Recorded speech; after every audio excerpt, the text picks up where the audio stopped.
Welcome to Patriot Talk. I'm Todd Holman. So my last video, we talked about militias, the first part of the Second Amendment.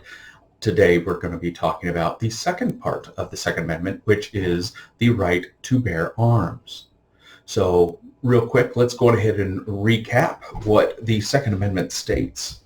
A well-regulated militia being necessary for the security of a free state, the right of the people to keep and bear arms shall not be infringed.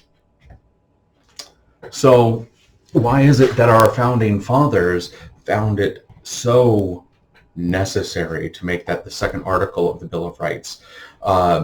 So our founding fathers felt that the citizens should be able to protect themselves against the government and any other threat to their well-being and their personal freedoms.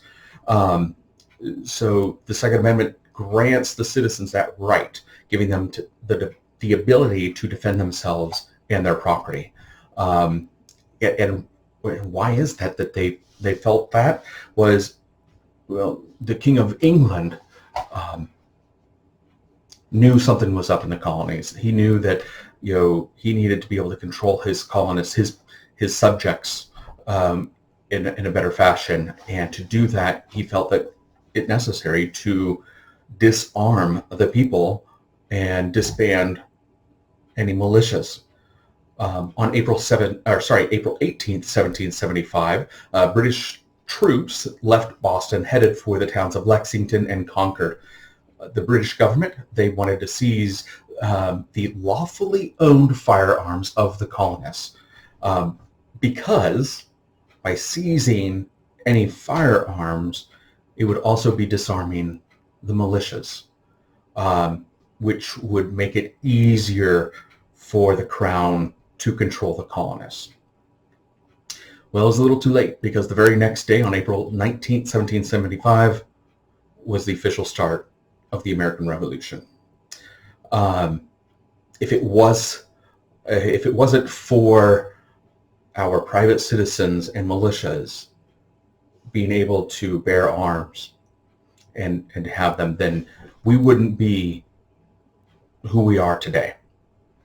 And that's why it is important that our right to bear arms is maintained, that it shall not be taken away from us.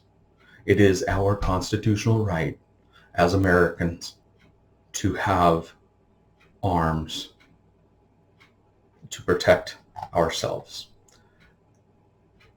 not just from our enemies, but from our government. Our government should be afraid of its people. The people should not be afraid of its government. Our government works for us. We pay them. We elect them. And they have forgotten that.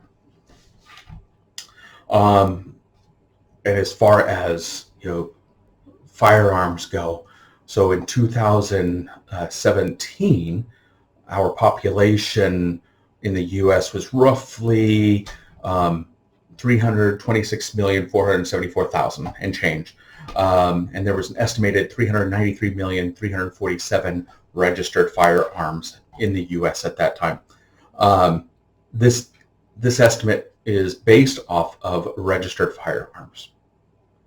This doesn't include any firearms that were in possession before it was law to register your firearms. This doesn't include any firearms that may have been handed down through the generations or even built at home. So, for us to be able to have that many weapons, which ends up being roughly 1.5 guns per citizen of the United States, which we know some don't have any at all and some have more than one. It is that protects us, not just from our government, from other governments. There's a reason that during World War II, Japan did not attack our mainland. It was known that we had that right to bear arms and that regular everyday citizens had guns.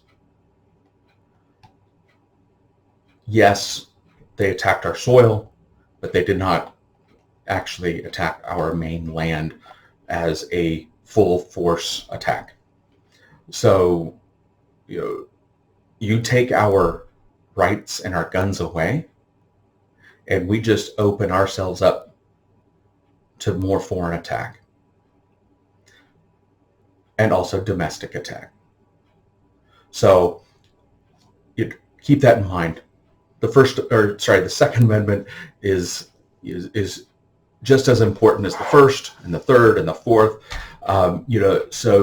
We need to fight to keep that right. So don't forget to like my video. Go on and hit subscribe. And as my daughter always likes to say, smash that bell so that way you're notified when I put out a new video.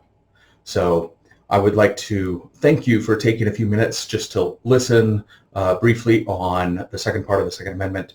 And always remember to stand up, speak out, and be strong.